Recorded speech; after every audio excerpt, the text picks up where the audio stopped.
Bom, galera, aí tá o cano coiote, silenciador esportivo da Roncar.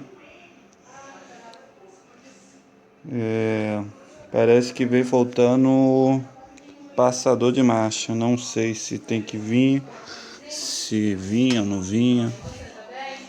Mais detalhes, deixa eu ver se eu consigo sair aqui.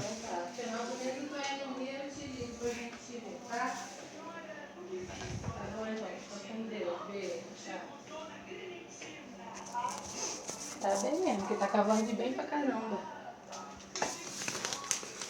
Agora que fudeu tudo.